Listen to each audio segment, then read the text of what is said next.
Good evening, everyone. This is again Sharia Crime Stoppers. We visit with you on Monday nights.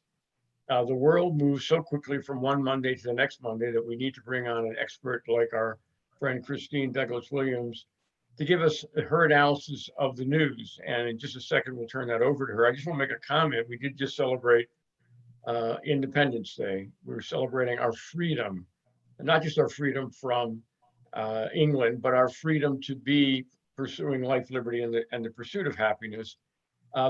It's not just an American holiday, and I'm sure Christine will comment on that, but people all over the world love America because we're free. Whether they are here or have relatives, maybe a distant relative left their country a century ago to come to America because of its freedom.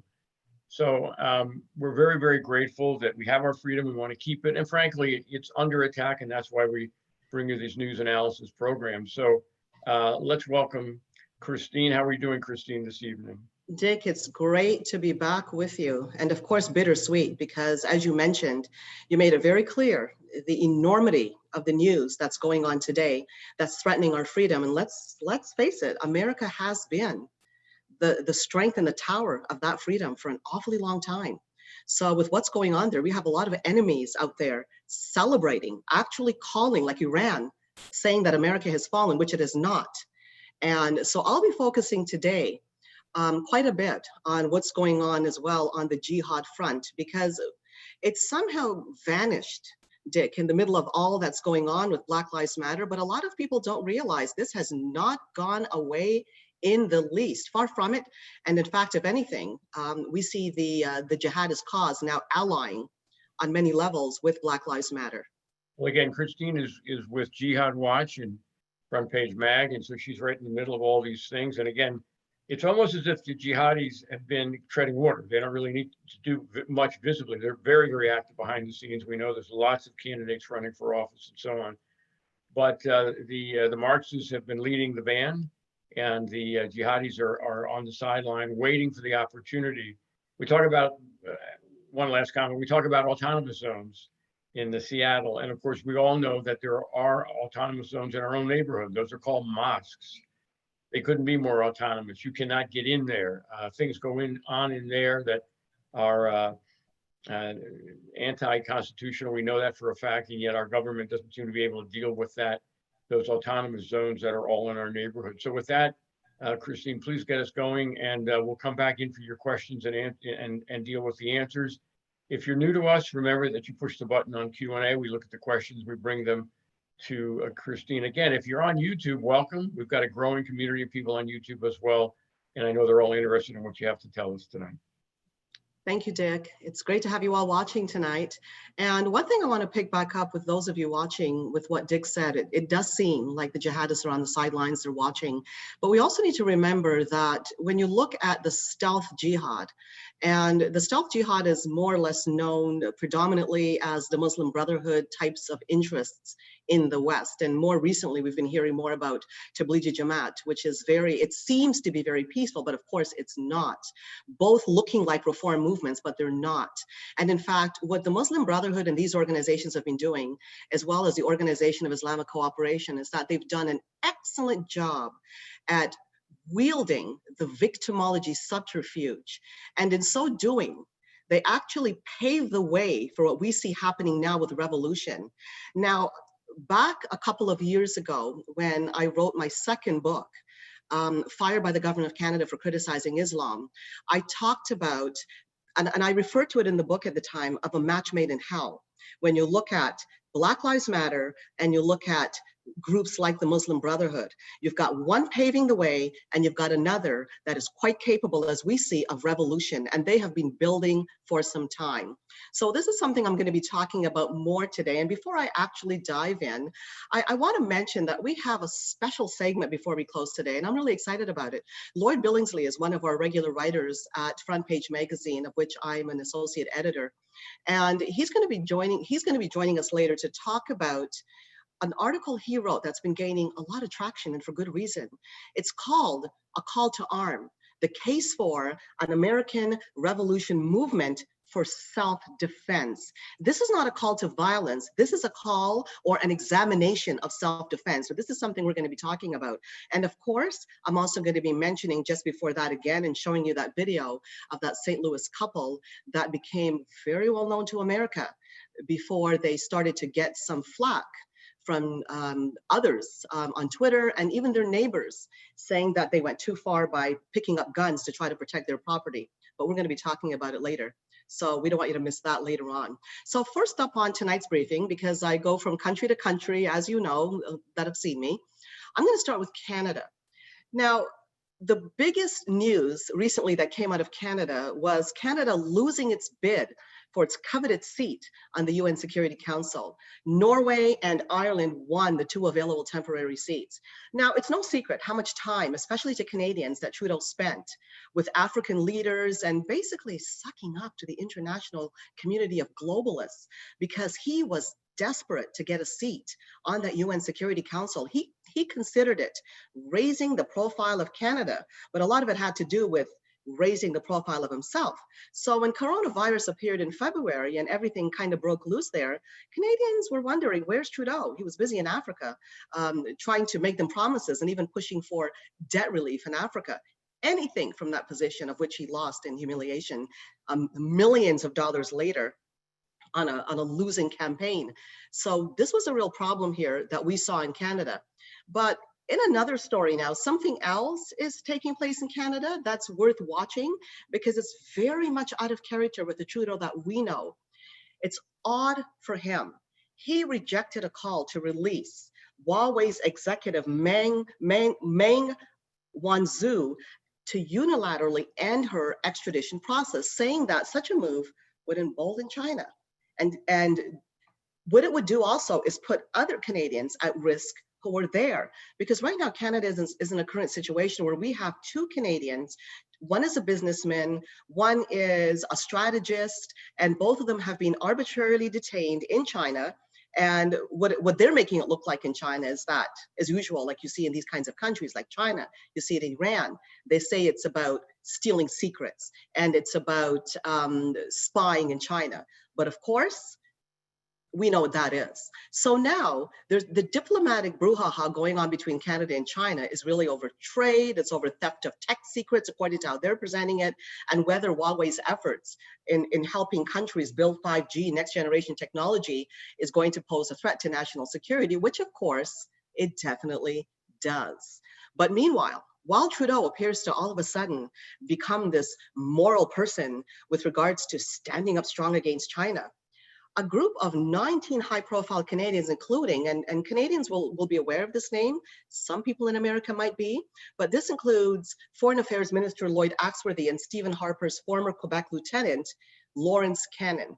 They wrote a letter to Trudeau saying that the Justice Minister David Lametti should intervene to free Wanzhou because her release would give Canada the chance to redefine its strategic approach to China. But Trudeau has stood his ground and said, look, we're not going to be bargaining with China. We're not going to in any way engage in what he referred to as hostage diplomacy. Now, I have a thought to why we see this sudden change in Trudeau. I'm thinking that he's found himself in a very embarrassing corner, rejected by the UN, rejected by the international community from his point of view. So where does he go now? It behooves him to try to stoke the friendship a bit with Trump because he's kind of fallen out with him too.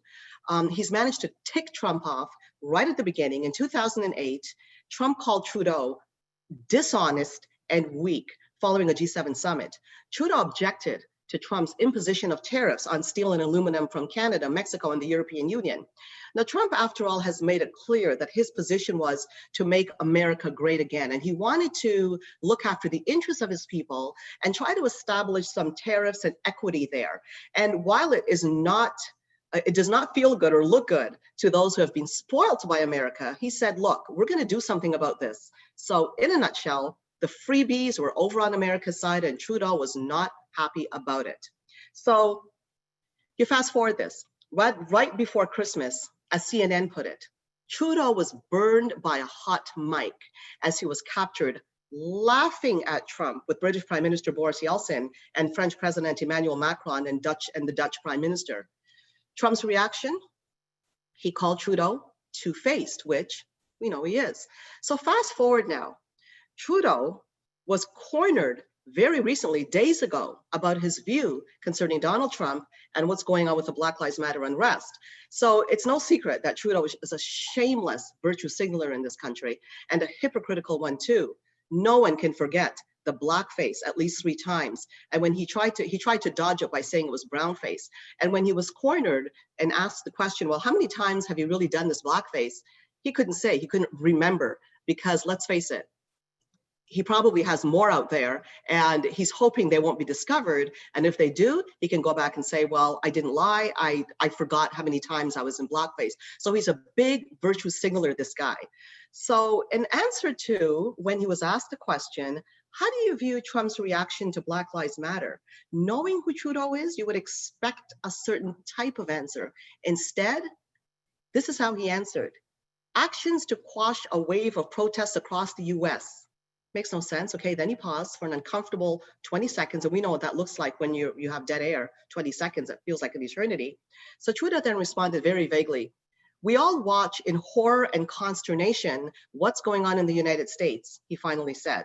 It is time to pull people together, but it is time to listen. That's all he said. He did not smear Trump, did not say a word against him, but then again, he's rather lonely on the world stage, and for good reason. He's playing all sides, but he's about as transparent as water. The atmosphere in Canada, even if you like a tweet in Canada featuring basic mainstream conservative talking points, the radical left will come after you. Unsurprising, given anti-Islamophobia M103 with its $23 million follow-up. To recap, which includes monitoring citizens for compliance and training law enforcement in recognizing online hate. So here's what happened to the University of British Columbia Board of Governors Chair, Michael Korenberg. Korenberg apologized and resigned after leftist activists, media, and academics disapproved of tweets that he liked, which included tweets from America's Dinesh D'Souza and Coulter, and a happy birthday greeting to President Trump. That led to his resignation. Come on. So meanwhile, okay, there's some good news. Kingston Mayor Brian Peterson stated that he no longer plans for the city to remove the historic statue of Sir John A. Macdonald. So at least we have some people standing up from the city's park. Left-wing activists in the city have been protesting over the weekend, demanding that the statue of Canada's first prime minister be removed. And another stunt by Trudeau. I mean, this guy is really all over the place. It's been mentioned several times in past that he's been investigated again and again by the Ethics Commissioner in Canada. Well, he's being investigated again over a charity that's closely linked personally to Trudeau. That charity, get this, received multiple sole source contracts from the Liberal government, and big money is involved in this contract. It's very weird and unethical. The federal Liberal government announced that it had outsourced a student grant program worth over $900 million to We Charity, which will receive at least $19.5 million in fees for the work. That's a staggering amount from taxpayer money for that organization. And even more shocking and infuriating is that there isn't an adequate paper trail on exactly where this money is going. The contracts were very vague for such services as, quote, management consulting, public relations services, and in 3 cases, quote, other professional services not otherwise specified, unquote, according to the data, first brought to light by writer and activist Nora Loretto on social media over the weekend. What is known is that We Charity is a left-leaning diversity, inclusion, and anti-racism venture, with that kind of money being poured into it. But specific work has been vague. Here's what showed up over the last couple of days. Trudeau, now that he's been busted, he pulled funding suddenly from We Charity. How much money was paid out in the meantime? Nobody has any idea, but right now he has pulled funding from that charity. Also in Canada, a Muslim who glorified jihad murderers appointed Secretary of Fatah movement in Canada. That was something I wrote about on Jihad Watch. It's bad enough that there's a Fatah movement in Canada at all, given the jihadist activity of its parent group in the Palestinian Authority area. The Canadian branch support for jihad violence is out in the open. Nabil Nasser, who was repeatedly glorified terrorists on social media and as a representation of Fatah, was recently appointed secretary of that Canadian branch. Mahmoud Abbas's political party Fatah aims to see Israel return to its pre-67 borders, and in fact, its larger goal is to see Israel obliterated, and that is widely known. So one wonders, why is that being tolerated in Canada, particularly in the face of M103, which claims, by the way, to be fighting anti-racism, although it has a focus on Islamophobia, but it seems to be okay if you have a group, a hate group, which, by the way, is considered terrorist in Canada, and still it's being allowed. Days ago, at least 2 Toronto area mosques were found to be glorifying jihad terror leader Qasem Soleimani, the late commander of the powerful Quds forces of the Islamic Revolutionary Guard Corps. Now, these 2 mosques, let me see if I have that pronunciation right, Bab al-Hawaj Islamic Center and Imam Ali Islamic Center in Toronto, were hailing and wailing over Soleimani, where even children were present. So given that mosques are designated charities, B'nai B'rith, and let's hope they get far with this, has written to the Canada Revenue Agency and the Minister of National Revenue, urging an immediate investigation. Our enemies are emboldening. The Palestinian Authority and Fatah, in fact, have renewed jihad terror threats against Israel, actually claiming that terror is allowed under international law. Now, if that isn't brazen, I don't know what is. We all know what the Palestinian Authority has been doing and how the UN has been standing up using international law. Well, now the PA and Fatah have come right out and said jihad terror threats against Israel and claiming terror is within international law. But when you think about what they're doing, they're just coming out and saying what's known anyway. So unfortunately, Canada agrees with the Palestinian cause under the Trudeau government. We'll remember right before Christmas that Trudeau broke ranks with what Canada has been doing traditionally in supporting Israel and went over to support the anti-Israel resolutions in favor of the Palestinians at the UN.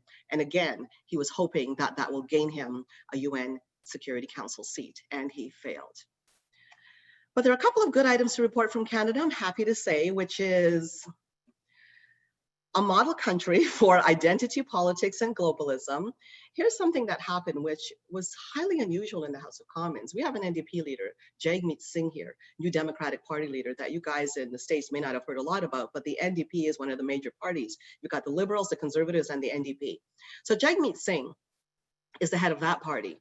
And he was expelled from the House of Commons for calling a Bloc Québécois MP a racist, for refusing to support an NDP motion dealing with systemic racism in the RCMP, and then for refusing to apologize and withdraw his comments. The House Speaker, Anthony Rota, kicked him out for the rest of the day after Singh called Elaine Theron racist. Jagmeet Singh was trying to get all parties in the House of Commons to agree to that motion that would recognize the existence of systemic racism in the RCMP. But let's not forget some years ago when the RCMP did some arrests in the Islamic community, terror arrests.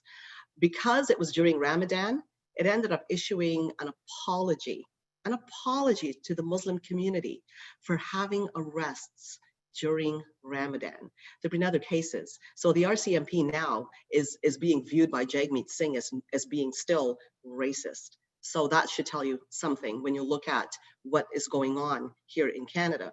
So kudos to Rhoda. Enough of this identity politics. It was the Muslim Brotherhood groups and their victimology subterfuge, as I was saying, and the Islamophobia boogeyman that actually paved the way for what we see now happening with Black Lives Matter. And in this final item now that we have from Canada, oftentimes Dick and Mary ask me the question, how do Canadians feel about Donald Trump? And my answer is always, yes, Canadians very much care what's going on in the United States. It's not always reversed, but Canadians are paying very close attention to what's going on in the States, and Trump supporters in Canada are equally passionate as those in America. And this is an item that we didn't see much of. And I think Dick and Mary might be ready now, but because I want to show you that video. 1,500 people marched on Parliament Hill. For Americans, it's like our Capitol Hill in Ottawa. And they chanted, "I love you, Trump, and Trudeau must go." Take a look if we have that video ready. One moment.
Now that surprised me. That really surprised me. I wouldn't have expected that sitting here in Canada.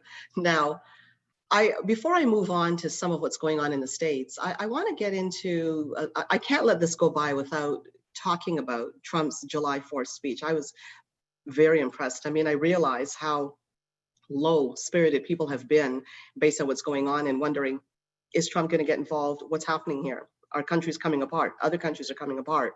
But before I give an analysis of what I'm going to give my opinion straight off here, but I want to first bring to the forefront what the New York Times had the audacity to post right after the speech on its own Twitter handle, and it's very telling. Here's what it said. Breaking news, President Trump delivered a dark and divisive speech at Mount Rushmore, leaning into the culture wars and barely mentioning the pandemic. Talk about wet blankets and clueless. Now, what was really surprising was looking at the comments. Usually when you look at someone's Twitter page, at their Twitter handle, you get a lot of supporters. I was surprised at how little support they got, just literally a handful of people. There were tons of supporters. Some of them didn't seem to be necessarily right-wing or Republican, or as we say in Canada, conservative. But one comment really stuck out, that the New York Times was clueless. This is what this lady was saying, because people, moderate people on the left and the people on the right, there is a love and a patriotism for America. That is before Marxism and the far left progressives, who are Marxists now, took root. It's now more like a socialist entity. But the moderate leftists care about America. So people were kind of wondering what's going on here. Some of them said, we criticized Trump, but come on, this was a really good speech. So here's some of the first few comments. It's very brief. I gave into temptation, and I want you to hear some of what these comments were like. Talking about how great America is would only be divisive if you hate America, like the New York Times does, unquote. Quote again, "You lying, demented activists." And that struck me because journalism was never meant to be activism, and that's what it's become largely today. This other person, New York Times delivers their own death blow on 4th of July. This one, I really sincerely mean it. America has had enough of your far left lunacy. This one, on the bright side, show this headline to your friends and family who watch the speech, but still don't quite understand how toxic and dishonest the media is. If they watch the speech, this headline should wake them up. Trump was right. The media is the enemy of the people, unquote. The speech was remarkable, in my opinion, and it sure looked like Trump was putting the enemies of America on notice that he will serve America in the same manner that the founding fathers and patriotic leaders did in America, even if it means just war to protect America, because he talked about these American greats who went to war to fight for freedoms in America and for human rights. America has been a model of evolution. And while Black Lives Matter and Marxists tear down the history of America, they're erasing the fine evolution that we have seen in America. It is disgusting. So moving along now with Black Lives Matter and its increasing show of an alliance with Islam.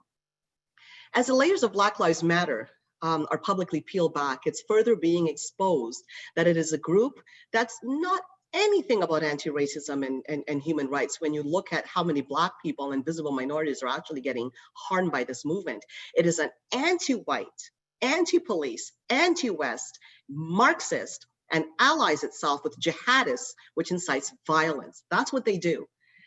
There's a woman, Melina Abdullah, the lead organizer of Black Lives Matter in LA and the professor of Pan-American Studies at California State. She has been overt about her motives. In fact, she has a record of attending Louis Farrakhan, a Nation of Islam events, and praising the anti-Semitic hate group and its leader. When Facebook decided to remove Farrakhan over his hateful rhetoric toward Jews, the Black Lives Matter LA co-founder came to his defense.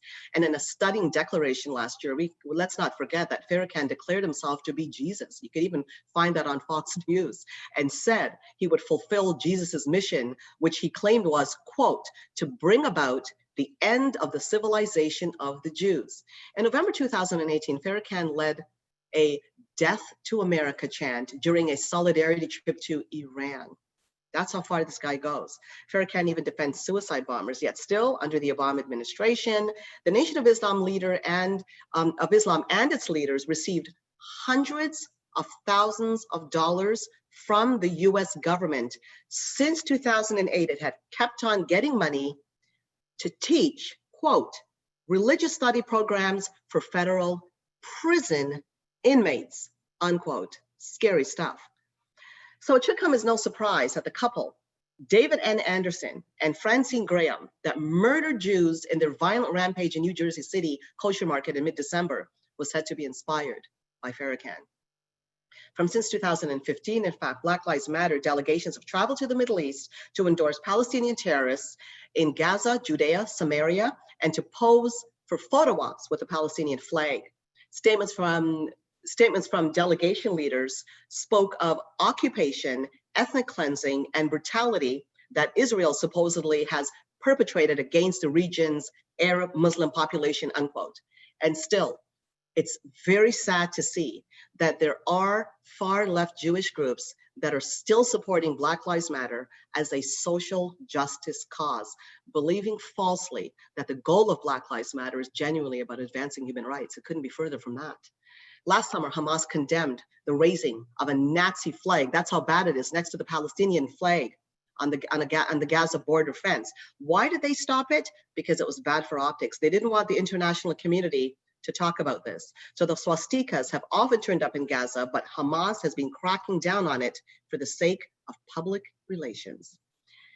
As an aside, after an uproar, Fox Soul Channel, okay, it's run by Fox, canceled live streaming of that anti-Semitic Louis Farrakhan July 4th Independence Day speech. That was after an uproar. That should not have even been a consideration for Fox. So people were there wondering, what is going on? Why would they show this guy? It took an uproar to get them to change their mind. So it does show that your voice is being heard. And if there ever was a time to let it be heard, it's now. Black Lives Matter joined the Palestinian cause outside the Israeli consulate in LA, quote, to demonstrate against a possible extension of Israeli sovereignty, by the way, to parts of Judea and Samaria. The demonstration was part of a worldwide day of rage against Israel by pro-Palestinian groups. Now, I'm going to mention this really briefly. This shows the attitude that we still have on the right that needs to stop. Pentagon nominee Anthony Tata, he apologized for old anti-Muslim, anti-Obama tweets. Biden has come out and said, you ain't black if you're trying to decide who to vote for. I mean, the left can say anything and get away with it, no matter how offensive, no matter how arrogant, while the right is always left blubbering and apologizing. That has to stop. This guy said stuff years ago. In fact, what he said was that Islam is the most oppressive, violent religion I know of. Okay, now it sounds offensive, but how many religions do you know where their normative tenet is to wage war against infidels, to kill infidels, to conquer internationally? How many religions do you know that it's in their tenets to take sex slaves that are unbelievers, that establishes a policy called al-wala wal-bara, complete disavowal of the disbeliever?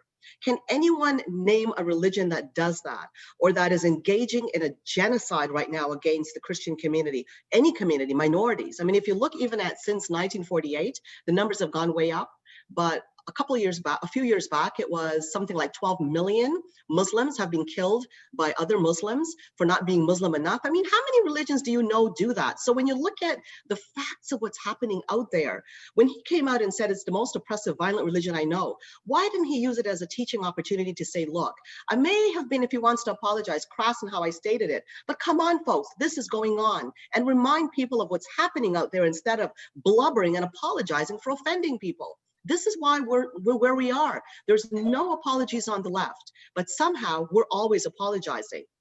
And another thing he did was that he claimed that Obama was a terrorist leader. And while that might be very offensive, we saw what happened with the Muslim Brotherhood and Obama's support for the Muslim Brotherhood. It's a jihadist organization in Europe and in Egypt that has affected Europe, has affected North America, in fact, the globe.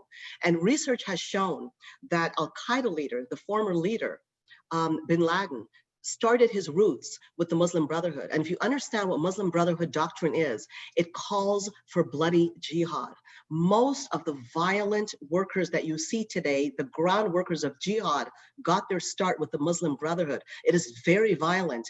And Obama opened up the White House for Muslim Brotherhood operatives. And it's very well known that the more you embolden the Muslim Brotherhood, the more violent it gets. And you could see more of its true self manifested in Egypt. And you could also see how it's manifested in Hamas, which is a Muslim Brotherhood offshoot.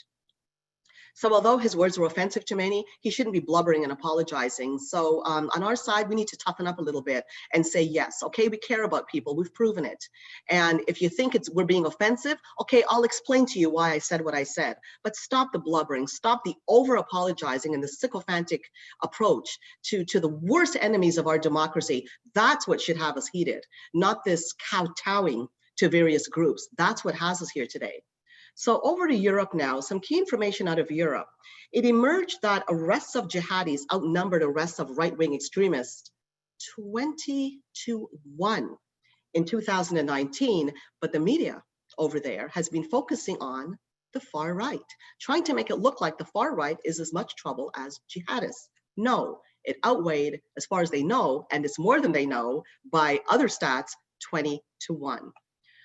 Okay, going over to the UK, Prime Minister Boris Johnson, known as Bojo, aside from allowing in scores of unvetted, he's been quite the disappointment in many ways. Aside from allowing in scores of unvetted illegal refugees pouring in through the English Channel from Iran, Syria, and other Islamic countries, he's now pledging that the UK, which I think will be very difficult for the UK to manage. We know what's going on in Hong Kong. We know that the people over there are being oppressed by communist China, but ask the valid question, given coronavirus, given the upheaval going on in Britain and globally, can Britain sustain opening the door to 3 million people from Hong Kong, not even knowing who may be infiltrating? Can Britain really sustain vetting 3 million? Well, this is what Britain is looking to do, and this is what the Prime Minister, Boris Johnson, has pledged to do. So, also concerning Bojo, which I find rather disappointing, he said Israel should, quote, drop plans to extend Israeli law over parts of the West Bank and Jordan Valley, cautioning that London would not recognize any changes to existing boundaries. I found that very disappointing. This is what his words were. Annexation would represent a violation of international law. It would also be a gift to those who want to perpetuate the old stories about Israel. Really? Again, that's the problem with many conservatives today, the cowardly kowtowing to Islam based on what people say. If you look at it, Muslim Brotherhood operatives, jihadists don't care anything that infidels have to say. Marxists don't care. We are polite. It's good to be polite, but we cannot afford as nations to be appeasing jihadists and appeasing Marxists. It makes them worse. Appeasement makes it worse. So on the other side of Bojo, with that said, he has just, and this news came out within the last couple of days, he has just condemned Black Lives Matter for activists for bullying the police and taking the knee. By the way, our Prime Minister in Canada took the knee, and I think I mentioned that to you before.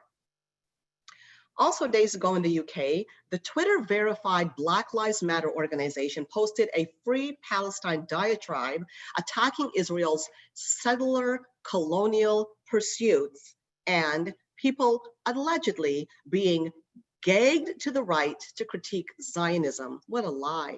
That's all people ever do. The left is constantly criticizing Zionism. And if you look at Al-Quds days and you look on campuses, they don't just criticize Zionists, they call for violence against Zionists. So there you go, big lies going on. The goal of the red-green axis is so degenerate, in fact, that its destruction and hatred has led to the gloating from Iranian Ayatollah Lotfullah Desham, who recently preached, "The shout of Iran is being heard from Americans themselves, death to America," unquote. Now for the London mayor, Sadiq Khan, much is happening in his neck of the woods. Sadiq Khan in London is planning to, get a hold of this, erect statues celebrating mass migration while the city's history is being erased. Most recently, a statue of slave owner Robert Milligan was removed from outside the Museum of London Docklands. Now, Sadiq Khan announced a review of all London statues and street names, saying that any links to slavery should be taken down. What about the slavery of blacks that's going on in countries like Algeria, Libya, Sudan, Mauritania? Does he care not about the rights of black people over there still being held slaves, not to mention the role of Arabs in the slave trade way back when America has long gotten rid of slavery and has opened its door to immigration and has seen an American black president? And we see what's going on in Britain. They have flung open their doors to the point where they are dismantling Britain in some areas with these areas of no-go zones and violence. And London has now become a hotspot for that. But he doesn't care about the evolution of Western countries in the realms of human rights. All he cares about is erasing the history of Britain and seeing the same thing happen in America. I'm sometimes going back and forth between America and Britain and some of these other countries because the goal is the same: erase Western history. That is the chant, basically, of Black Lives Matter. They want to erase it. They're telling people they care about racism, but they want to erase Western history to bring in their own agenda of Marxism. And a statue of Winston Churchill may have to be put in a museum to protect it. This was a word that came from his granddaughter who's pleading, put his statue in a museum to protect it. Noteworthy, Sadiq Khan recently actually admitted to, quote, improper leadership. Can you believe that? Near the end of June, because he blames his poor mental health on the coronavirus lockdown. Nice try. His incompetence was right from the beginning when he became mayor. When he first became mayor, his Muslim identity was made front stage and center. And according to Time magazine, Khan became, quote, the most powerful Muslim politician in Europe. That was a source of his pride. And his speech upon becoming mayor immediately reflected his commitment to identity politics when he stated, quote, I'm so proud that London has today chosen hope over fear and unity over division, unquote. It was rather pompous and self-important and divisive of him to assert that London actually needed to choose a Muslim mayor in order to have hope and have unity. But this is what his declaration really meant. Khan couldn't wait when he first became mayor to intrude into America's business either, when he attacked Donald Trump right from the beginning for his temporary ban on Muslim countries of concern, which, by the way, those countries were chosen by Barack Obama. Days after becoming mayor, he called Trump's view of Muslims ignorant. What he actually said was, Donald Trump's ignorant view of Islam could make both our countries less safe. It risks alienating mainstream Muslims around the world and plays into the hands of the extremists, he replied. He said, Trump replied this, he is a cold stone loser who should focus on crime in London, not me, unquote. Absolutely right. 4 months later, after a jihad bomb explosion in New York City, after what Khan had said, he again butted in to American business affairs, and he says, he criticized Trump for stating rightly that it's time to get tough on the jihad. Instead, Khan stated that terror attacks were part and parcel of life in the big city. So in other words, get used to it. Meanwhile, London was quickly descending to showcase Khan's utter failure. Under Khan's leadership, let's take a look at what London has now looks like.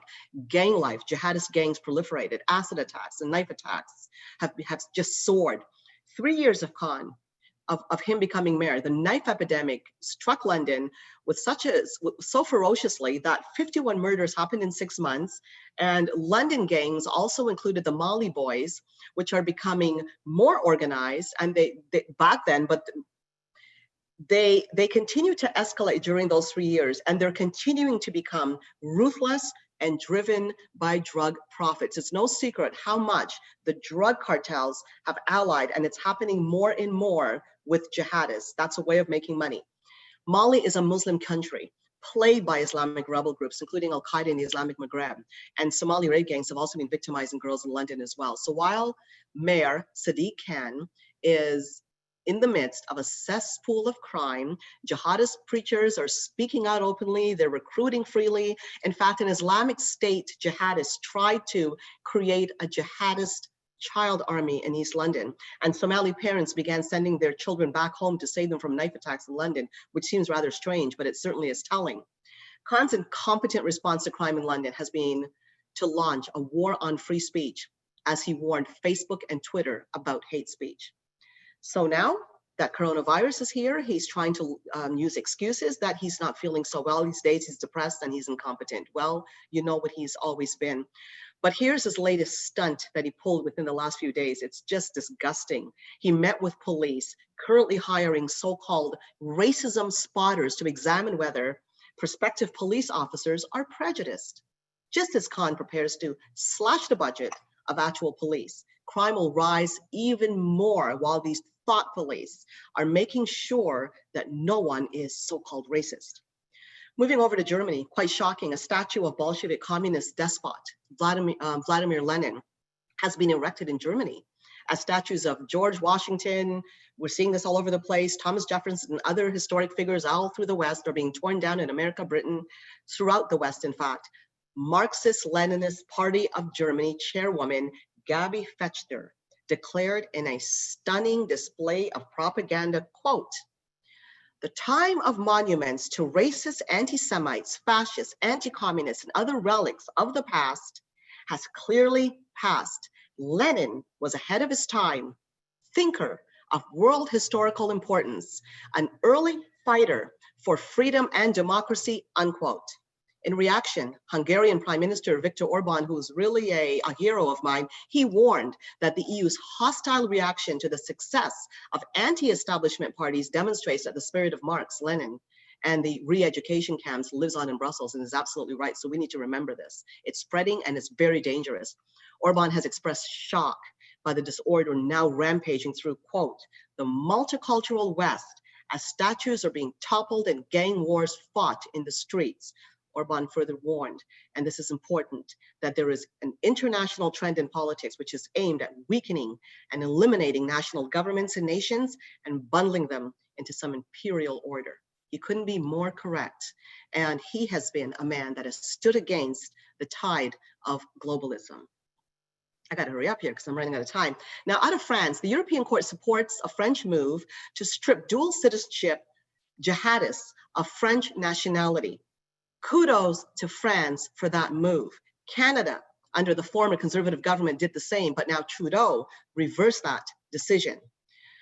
Going over to Austria, this young leader, Sebastian Kurz, is impressive. I'm gonna have to cut this one down, but he's only 34 years old, and boy, does he stand up. His latest, he accused Turkey of sowing strife in Europe after members of the Turkish Grey Wolves clashed with Kurdish leftists and their Antifa allies in Vienna.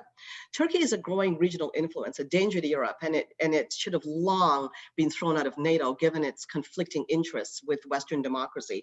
Erdogan is also making efforts to divide and conquer between the EU, America, and the Kurds. So while the EU has come out in support of Black Lives Matter, Trump has announced that he will declare the Black Lives Matter linked group Antifa a terrorist organization. So Erdogan, meanwhile, decides to capitalize on this. He's no friend to the US and in fact, any infidel. In his usual manipulative style, he has told Trump that the Kurdish PKK is behind Antifa riots and destruction of the Black Lives Matter movement in America. Very, very much characteristic of Erdogan. Turkish influence and meddling isn't new, but it's on the rise. It's been meddling for some time now. I'm going to go through this very briefly. In 2011, when Turkish leader Recep Erdogan visited Germany, thousands of Turkish immigrants came out and gave him a rock star welcome, which should not have been done, in national pride. And he told them at that time in 2011, he said, integrate into German society, but do not assimilate. By 2019, Erdogan was singing a different tune when he told Turks in Switzerland flat out not to integrate into Swiss society and culture. Then in July 2016, a whopping 50,000 demonstrators marched through the streets of Cologne, waving the Turkish national flag in support for Erdogan. And last October, mosques in Germany were reported, and this is a very important one, to be praying for the Turkish army success as it engaged in a fierce military offensive against the Kurds and civilians in neighboring Syria. And also last year, it was warned that Turkish imams were acting as intel agents within Germany and violating the country's sovereignty. In fact, it also came out that it wasn't just Saudi Arabia and Iran that were influential in mosques throughout the West. It was also very much Turkey, and that was expanding. So Erdogan, with his dreams of the Ottoman Empire, is on one side, and Sebastian Kurz is absolutely right by saying that, quote, I know exactly what Turkey's trying to do here, namely to use Turks in Europe to sow strife and create moods, all for Turkey's own interests, unquote. Over to Australia quickly. Australia announced a major military investment program beefing up its long-range missile strike capabilities, air bases, amid escalating regional tensions with China. Now, this started over coronavirus when the Prime Minister, Scott Morrison, was not exactly politically correct when he called out what was going on with the Chinese virus. Well, they took offense, and since then it's heated up. But Morrison earmarked $270 billion for new and upgraded capabilities over the next decade. The last bit of news I want to talk about here before getting into our guest and sort of giving a few points before we lead into introducing our guest. News out of Venezuela. This is very important. The Islamic Republic of Iran has shipped food to socialist Venezuela, where the first Iranian supermarket is about to open soon. It's rapidly, Iran, expanding influence in Venezuela these days. It sent petrol tankers to the gas-starved Venezuela in defiance of US sanctions back at the end of May, after Tehran and Caracas warned Washington over any attempt to interfere. They actually threatened the US, don't get involved. If you interfere, we're going to do something. But the do something was never really revealed exactly what they intended to do, but they put America on alert. That just kind of happened quietly. They ended up delivering their petrol to the country Venezuela. Iran's President Hassan Rouhani warned that Iran will respond reciprocally and create trouble for the US if they ever start interfering. This has been a really big problem because we're looking at Nicolas Maduro, who was the Venezuelan leader, and he not only thanked Iran for its fuel at a time when Venezuela is gas-starved because of the sanctions, the ongoing sanctions also against it from the US. This is what he said. The end of Ramadan brings us the arrival of the fortune ship, a sign of the solidarity of the Islamic people of Iran and Venezuela, unquote. The US has expressed repeated concern about the presence of Hezbollah in Venezuela, which is magnifying, particularly the fact that Venezuela has extended safe harbor to a number of terrorist groups like the National Liberation Army, the Revolutionary Armed Forces of Colombia, and supporters and sympathizers of Hezbollah. And I want to add that 3 miles, and you could see it with the naked eye, off the island of Trinidad, that country became the highest recruitment for ISIS in the Western Hemisphere. I kid you not. That's easy to find on the internet. And now you've got tons of people from Venezuela immigrating to Trinidad. So we're looking here at the actions of Hezbollah in Venezuela, the actions of ISIS in Trinidad. Not a pretty sight. So I'm going to move on here now quickly, because right now, and this is just a point that I want to throw out there, Iran is actually calling, talk about being emboldened, the arrest of Trump over Soleimani, and asked Interpol for help. They're not going to get anywhere with that. Going right along now to Italy, because there's a video I want to show you that I find quite amazing, like the one we had here in Canada, kind of.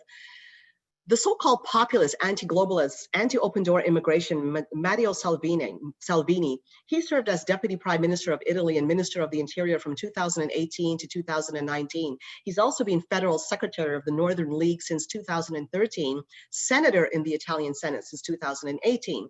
He sent a powerful message to Donald Trump for Independence Day. Once again, the socialist leading MSM did not want you to see this, so it wasn't out there much. It was found on Facebook. Take a look at his message, which has subtitles, and the reaction of the crowd.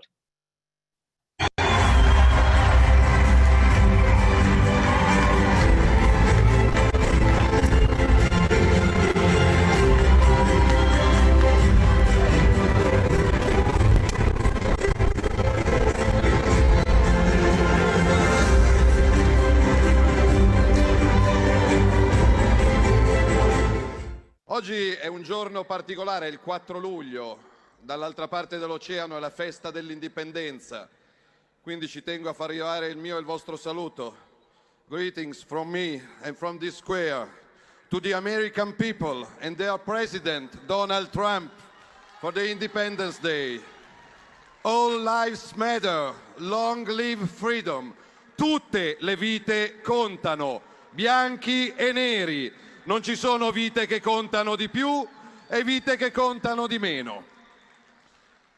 E se non lontano da qua, a Palazzo Chigi, c'è qualcuno che preferisce i regimi comunisti o islamici, Cina, Venezuela e Iran, in questa piazza scegliamo la libertà, scegliamo la democrazia, scegliamo il rispetto. Viva, viva, viva la libertà! Grazie di cuore!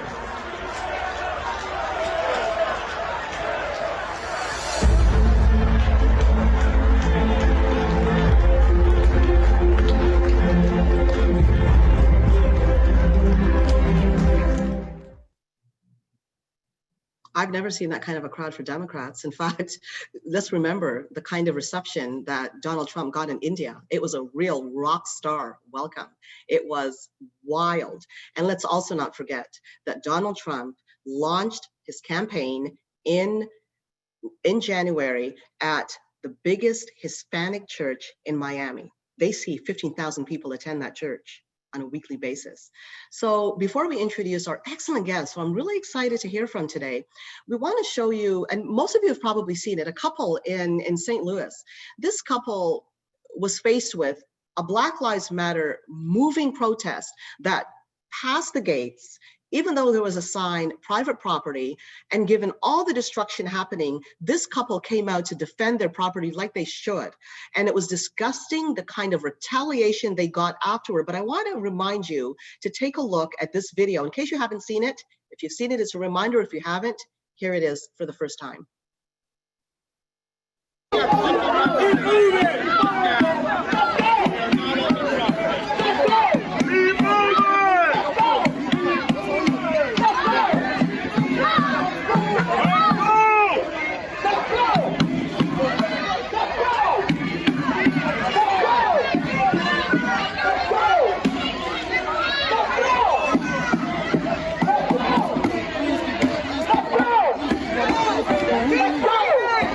Let's go!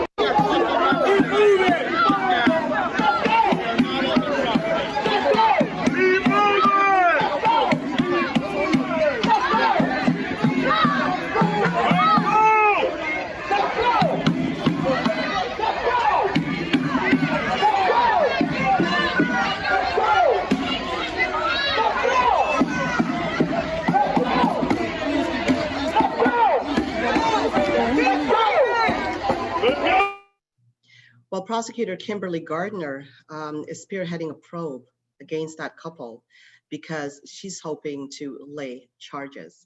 Republican Senator Josh Hawley says this is an abuse of power.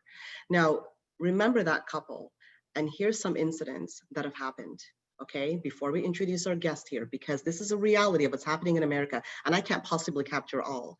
But two boys, this was captured on Gateway Pundit this morning, and I was so disturbed, but I won't play it. Two boys were street dancing with a Black instructor. One of the boys was white, the other younger boy looked mixed. Now, that's healthy race relations. But then a car pulls up. A Black man jumps out. He goes up and sucker punches the white 12-year-old boy, knocking this kid down to the ground. The creep jumps back in his car as the Black instructor tried to run after him, but he sped off. And the BLM, the Black Lives Matter hooligan protest mob targeted Grace Baptist Church in Troy, New York. They attacked Christians on the steps going in, including a mother and a baby. They go inside the church, shouting down the pastor, screaming Black Lives Matter and shouting profanity. So Tim Fitton, who is well known, sent out a retweet from Grace Baptist Church, quote, "Violent leftist targets Blacks attending church." And it continues, "If Black Lives Matter, why did this Black family require guards to be escorted into a church to be protected from the mob," unquote. And then on Saturday, the family of Black murdered retired police captain David Dorn attended the White House to salute to America. Trump honored the memory of Dorn, and the crowd gave Dorn family a standing ovation. Tons of Blacks showed out. In Atlanta, there was a triple shooting on Sunday that killed a person and it took place at the same location as the deadly shooting of an 8-year-old child by Black Lives Matter protesters the night before. The area of the shooting is near the Wendy's store where Rayshard Brooks was shot and killed by police last month as he attacked and fled officers. Now, the father of the 8-year-old girl who was killed, he took part in a press conference, and here's what he said. "They say Black Lives Matter. You killed your own." Meanwhile, Joker Biden is out making a shameless pitch, promising to root out systemic racism. Now recalled, the armed Black militia challenged what Newsweek called white nationalists at Georgia's Stone Mountain Park. I know we've talked about it here at Sharia Crime Stoppers, 1,000 strongly, heavily armed militiamen. Scary. As we see, as much as Black Lives Matter tries to make this about race, Blacks are also being killed, they're also being threatened. Everyone is under threat here. Now, before we introduce our guest, I want to bring attention now to an important point for thought. This is, nobody here at Sharia Crime Stoppers appreciates anything to do with violence. We abhor it. Anybody who would welcome violence, they need to check themselves really closely, especially with what we see going on with Black Lives Matter. Now, 5 years ago, Lars Hedegaard, who is a widely known writer, he wrote an article for Gatestone Institute, and here's what he said. It's like he had this vision into the future, but for people who were paying attention, you could see it coming. Here's what he said, quote, "Western societies are based on an implied contract between the sovereign and the people. The sovereign, the king, the president, the government, promises to uphold law and order, protect his people from violence and foreign encroachment, and apprehend and punish criminals. In exchange, the citizens promise not to take the law into their own hands. It follows that if the state fails to uphold its part of this social bargain, then the right, indeed the obligation to protect oneself, one's family, neighbors, and the community returns to the citizens," unquote.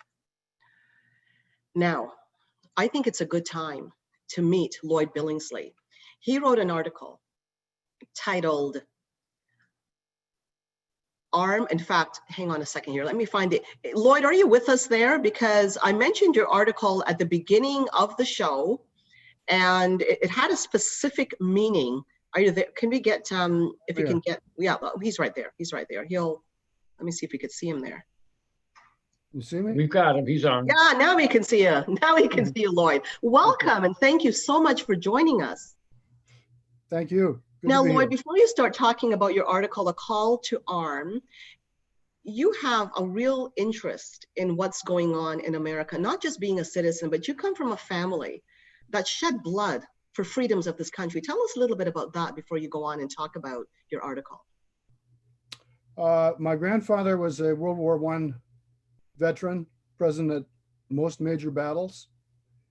He went over with the 1st Canadian contingent in 1914 and stayed until after the armistice. My father lied about his age to join the Canadian Army. He was 17 years old. He wound up being booted out of the Army, but spent the duration of the war in the Merchant Marine. My Uncle Jim was wounded twice in Nazi-occupied Europe, and he just passed away a couple of years ago at the age of 94. Wow. And here you are, Lloyd, and you're one of our prized writers at Front Page Magazine. It's a privilege and pleasure for us to edit your work. But you wrote an article, A Call to Arm, and you had a meaning to the word arm. Can you tell us what that is, first of all? It's American Revolution movement for self-defense. By that I mean it would be dedicated on the idea side to preserving what the American Revolution achieved. That is the rights we enjoy, the right of freedom of speech, our Second Amendment rights, our freedom of assembly, our freedom of movement. That's what the American Revolution achieved. We already had a revolution. The people out in the streets now are counter-revolutionaries. And in some parts of this country, you saw that video, the police are not going to help you. In California, we arrest surfers. One surfer. But during the recent trouble in Los Angeles with synagogues being attacked, churches being attacked, businesses, the police and the mayor of Los Angeles essentially looked the other way. So what do you do in circumstances like that? You have to defend yourself, just as those two people did. Lloyd, people are afraid. We've also seen other articles, because even on Front Page, we give a wide latitude to a variety of opinions. It's a great way. This is what you call intellectual engagement. But there are those who also believe that there's not going to be an uprising to defend oneself in America, because we've become basically, and I'm not speaking for anybody who wrote about it, but when you look at the pattern of what's happened in America and across the West, we've become so passive. But on one hand, yes, but on the other hand, we do see the rising up of private militias in self-defense. So I'd like to know what your point of view would be on what you perhaps, given trends, given what we're faced with here, what you would say could be coming up next in America when it comes to that whole notion of arm. I turn out to be a very poor prophet, but what I was trying to do was hook people up with their natural allies. For example, word went out that Antifa was going to show up in a city here, San Luis Obispo. Outlaw biker groups caught wind of this, and they showed up there, parked their Harley Davidsons in front of stores, stood there. No looting took place. So I'm not calling for necessarily a national organized movement. People on a local level need to connect with each other and stick up for each other. And when you do that, you're going to find natural allies like these bikers. Say what you want about those people. They do not go around burning down buildings. They do not attack the police. They do not kill the police. You know, they want to ride their motorcycles and have a good time. So if you're out to protect yourself from violent sub-nihilist mobs, those people are your friend. And if I could take this into Canada, maybe combine some of the themes you were discussing. In my hometown, nearly 3 years ago, a man named Habibullah Ahmadi attacked a 75-year-old grandmother on a Sunday morning, and she died of her injuries. They were the worst injuries the surgeon had ever seen. So, and nothing nothing has happened to this fellow. We've never seen his picture. He's never been quoted. We don't know what his plea was in court. None of that. So maybe it's going to be that when people take a stroll after church on a Sunday morning, maybe some others will just tag along. You know, if someone shows up looking for trouble in Windsor, they're going to find it. And people like that, they seek out weakness. Yes. They're not going to stand up. They're not going to stand up to force and numbers. You wouldn't even have to be armed people. A dozen people just walking along. No one's going to do anything. A life may be saved. So I'm putting the concept out there. I think it's best to connect with people on a local level, and we've already seen examples where it can work. People who are rioting in the streets, they seek out weakness, so you need to present numbers and strength, and it'll go away. You know, Lloyd, what you're saying makes an awful lot of sense there, because we do know that when it comes to the jihad as well. And in fact, that tends to be, we see it with Black Lives Matter, we see it with the jihadi movements. In fact, we see it with all bullies, that when you cower, they take more power and they take liberty with that power to lord it over you even more. What I find very disturbing, Lloyd, today is that another piece of news is that ESPN is now planning a documentary that's focusing on the NFL's original anthem protester, Colin Kaepernick. Right. That's what they're planning to do. So we're seeing a lot of businesses allying themselves with this revolutionary Marxist movement, which is only going to empower them. This is something that we've never seen before in our culture, in our society. And I think given all of that, people are starting to feel they're losing hope. But you know, Lloyd, you bring up a really good point, because when it starts hitting close to home and people and these forces start getting emboldened and more people start getting hurt, people are going to get, my hope is that people are going to say, look, enough is enough. We have to defend ourselves here, because they're going to get worse and worse till they're just literally burning down whole neighborhoods. And the question becomes, and a lot of people have been disappointed, where is Donald Trump? On the other hand, you hear, well, there's an election coming up and he has to be strategic. We are seeing what's taking place. He is seeing what's taking place, and people are starting to realize what's going on. What is your position on Donald Trump at this moment of in America? I mean, he gave a speech implying this is what he'll do if he wins. But what is your position right now that he hasn't taken action? I'm just curious where you stand on that. With states, they hold the power to act in these cases. It's not always clear cut exactly what the president can do. You have some great past examples. For example, President Eisenhower sent troops so that Black students could get into school. But he in his speech, he hinted at some action. So I don't know, I'm taking a wait and see attitude. Yes. And I want to just back up what you said a moment ago. I grew up in the Windsor, Detroit area. In 1967, there were terrible riots there. There have always been riots in the United States. The difference now, as you said, is you have powerful corporate sponsors, you have sports figures, you have television networks, you have politicians who are uncritical of this mass violence.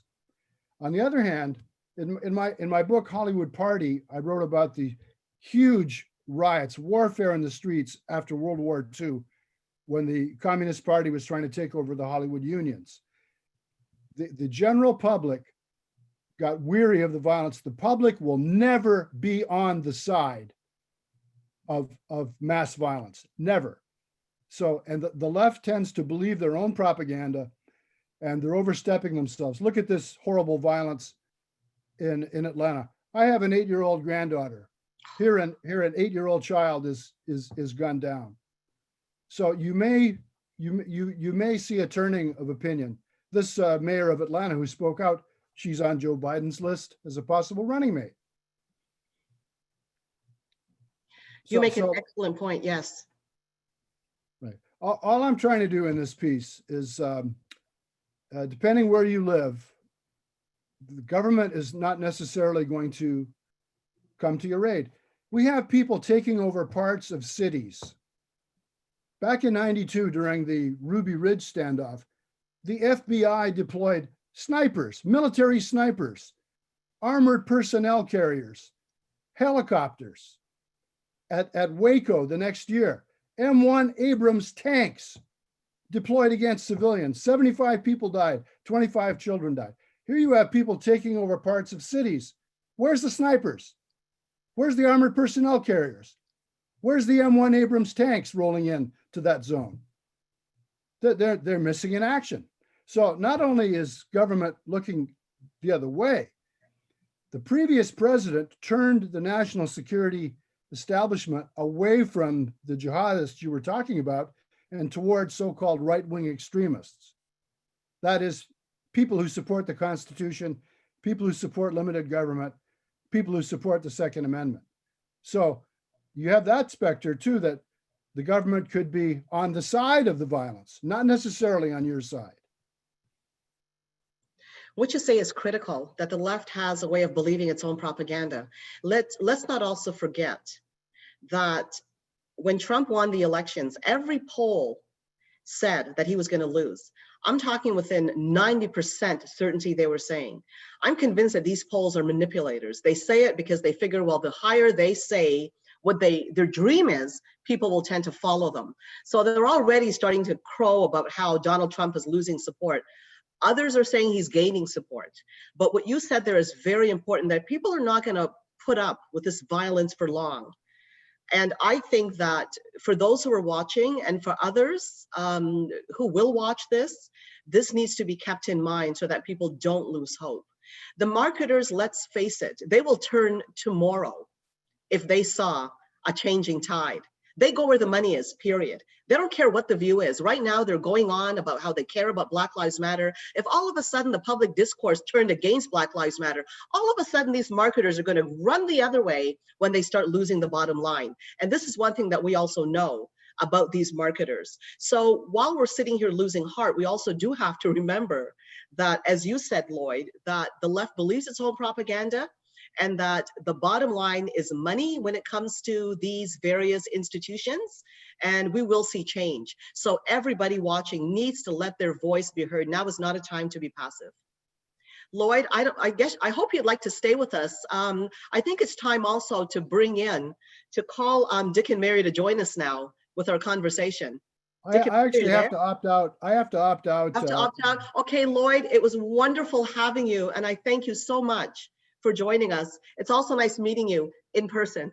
I learned a lot from your news report. Thank you very much. Thank you so much, Lloyd. Many blessings. Bye-bye. Bye-bye. Thank you very much, Lloyd. And again, that article is at Front Page Mag.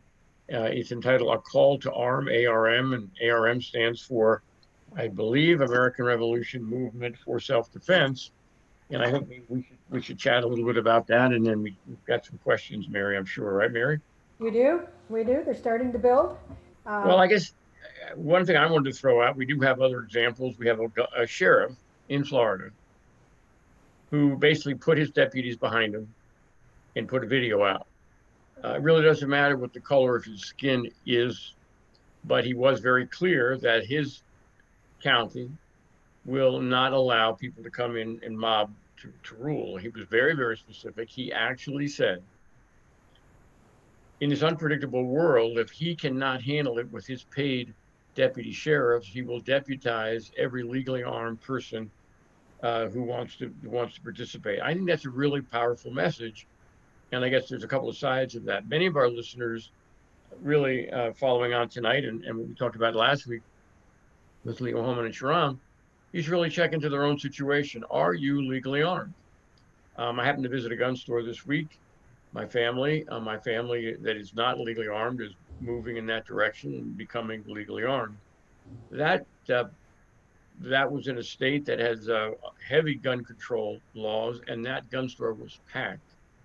And people are signing up to get whatever it takes to be legally armed, to purchase weapons, and to take classes, including carry classes. So in that regard, I guess we would invite our audience to think about whether they're armed But think about whether or not they've got a sheriff. The sheriff was out of Clay County, Florida.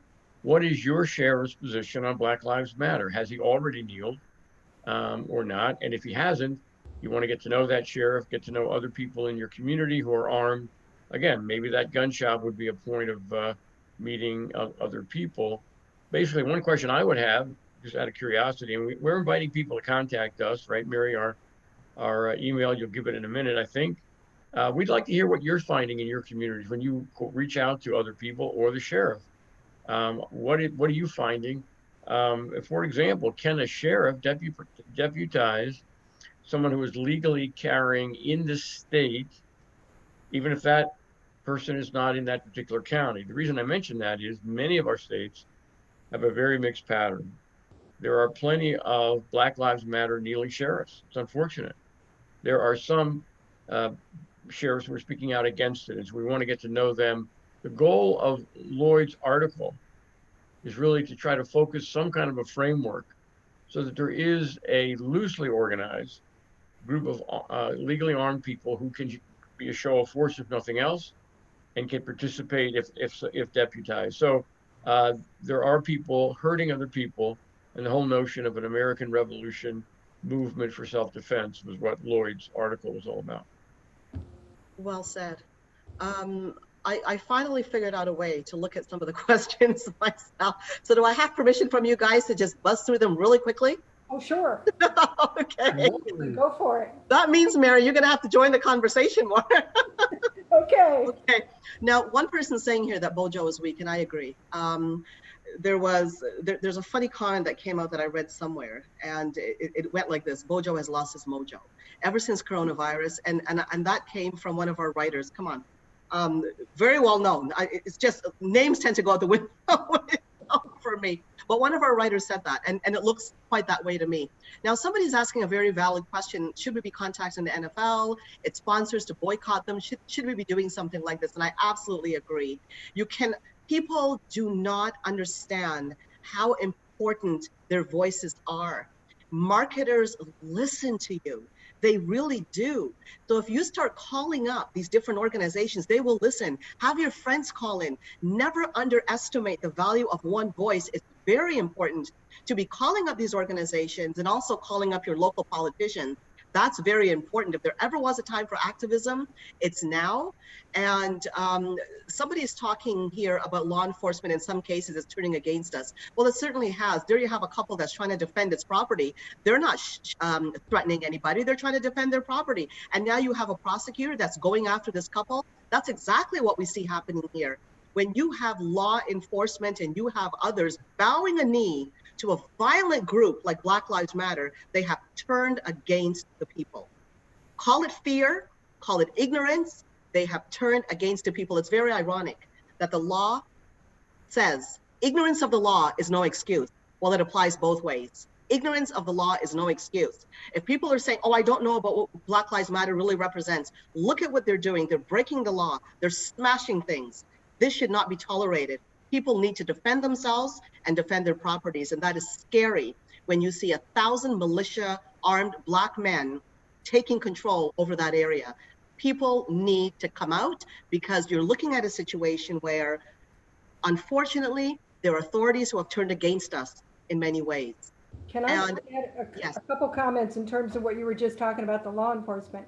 And you referenced Stone Mountain. Stone Mountain literally had every entrance closed because of those thousands that showed up in militia gear, they were armed to the teeth, and they wanted everybody to know it. They were intimidating cars that were trying to pull out, but every entrance was closed so that the police that were leading them through made sure that they were peaceful.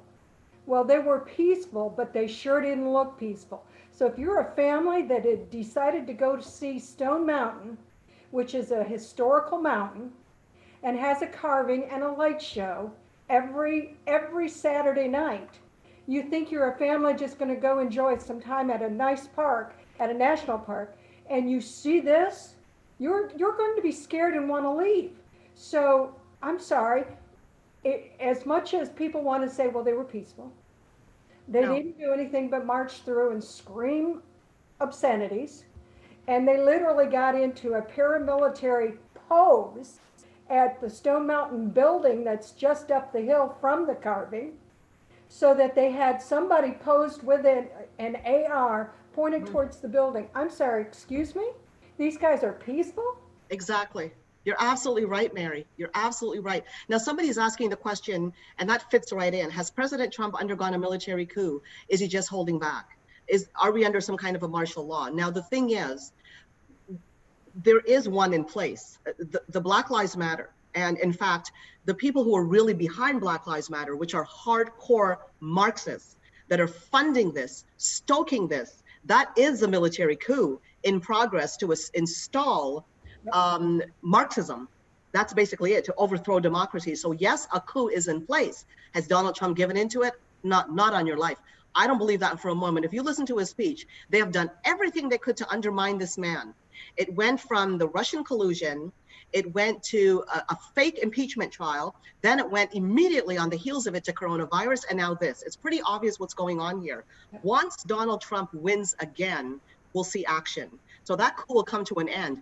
The desperation that we saw from the New York Times in response to his speech, it shows how afraid these people are, because they know what's going to happen to them once Donald Trump wins another 4 years. They'll do anything they think they can get away with to not let that happen. On So that note, somebody, yes. on that note, if I could, let's go back to the corporations. Corporations are confusing us. These are supposedly American companies. They're American brands, but really they're international companies. They very, very much want to maintain the ability to sell their product to the biggest consumers in the world, which is China. So we have to remember that a lot of these international companies that we think of as USA are not USA. Their products are not made in the USA, and their corporate allegiance is not to America anymore. So really, I mean, the NFL is disgusting, but you've got lots of other household names, including, I'll just say, Taco Bell, just to give an example. We need to actually contact them and tell them how upset we are. But we also need to stop buying their products. Somehow there needs to be a dent financially. The silent majority, whether we're armed or not, we certainly can be brave enough to pass up Taco Bell, or even in terms of some of the stuff that the Microsoft people are trying to shove on us right now related to software upgrades and other things. We need to somehow impact these corporations, because not only are they, when they support Black Lives Matter, they're providing money to Black Lives Matter. We know that that money ends up in Democratic campaigns. So we're basically having these globalist corporations who do not want Donald Trump. They don't want Donald Trump to punch China in the face. They want to sell their products to China. They want to continue to get cheap labor out of China. So this is really a big part of World War III. And the corporations, the 269 are in the article about their support for Black Lives Matter. They have clearly chosen the other side, the anti-American side. It may be anti-Trump, but it's really anti-us. They're more involved, more excited about selling their products, particularly in China, than they are about letting us live in freedom. Yes. Now, somebody's saying, is there a way to stop funding of jihadists in prison by the US government?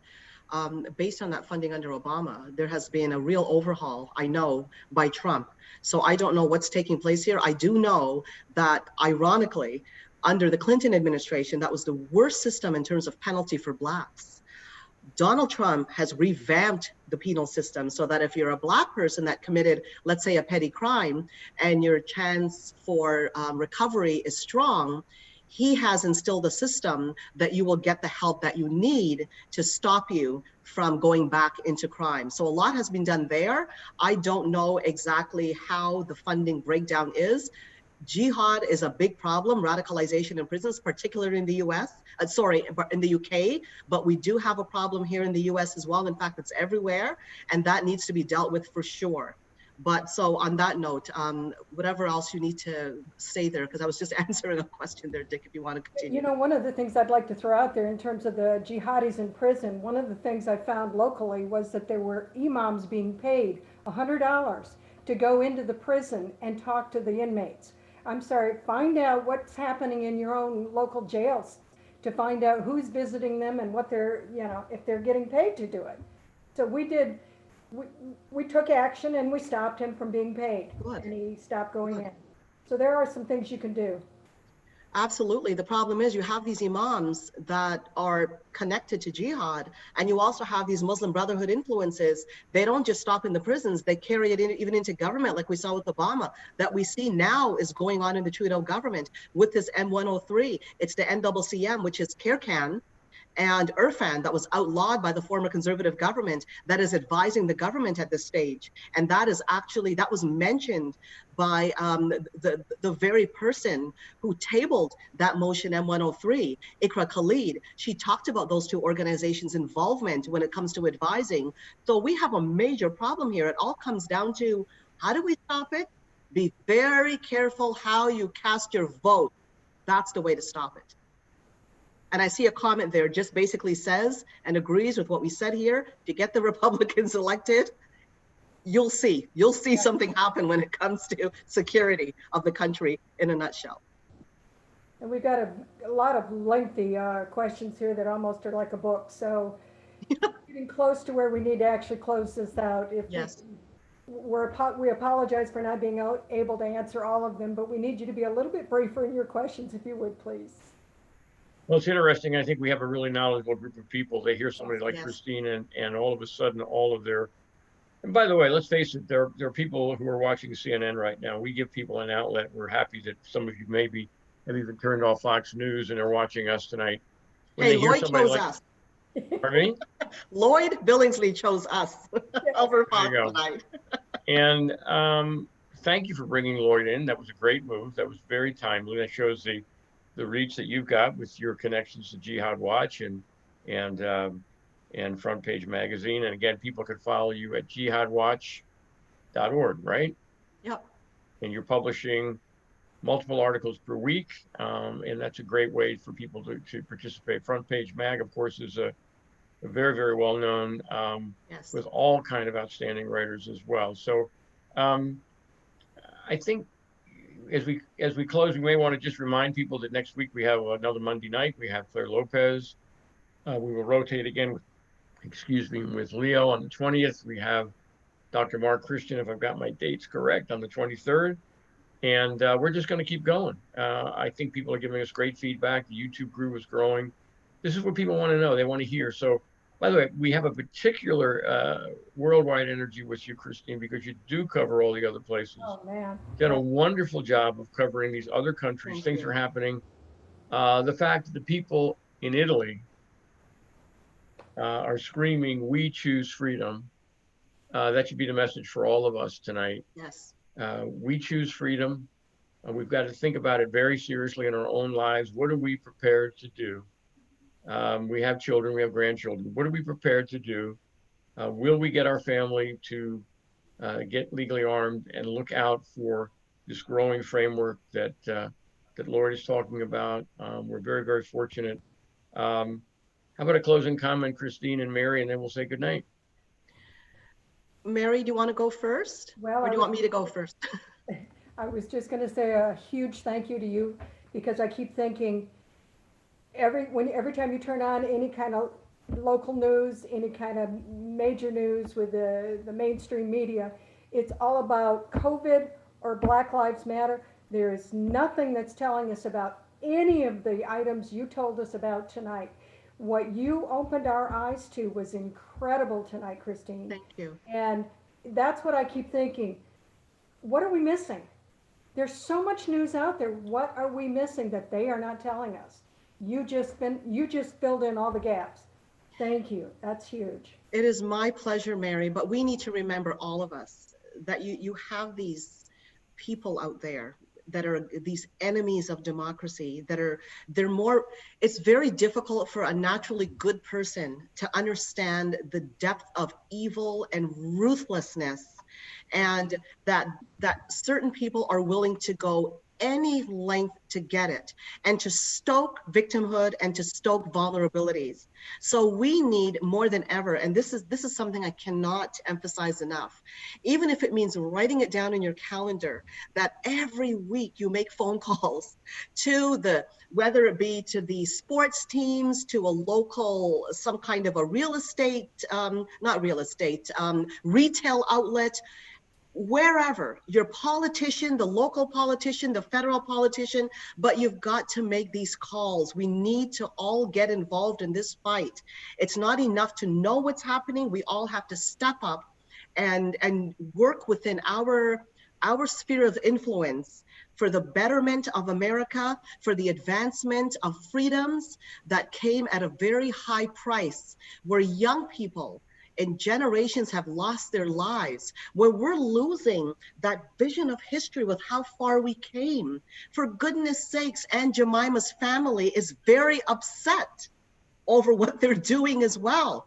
This is harmful to everybody. Erasing history is something we see with jihadists, with Al-Qaeda, with the Taliban, with Marxists. It is the mark of evil because they do not want to see the growth from where you were to where you came. They want to fix it into your head that America is a nasty country. Meanwhile, look at the freedom. We had a Black president. And when you look at the kind of racism that happens in other countries, that never gets discussed.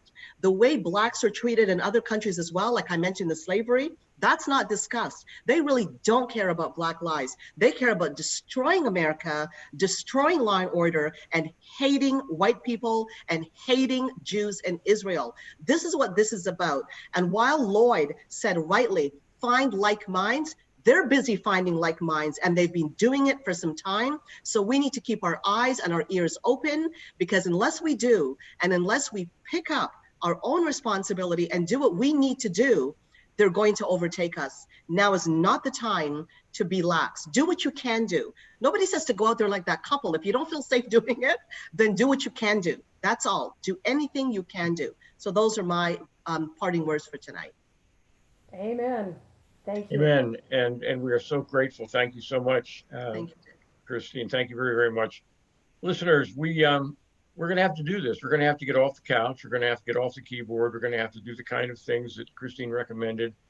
In some cases, we are going to have to talk to our neighbors. In some cases, we may have to be in the street.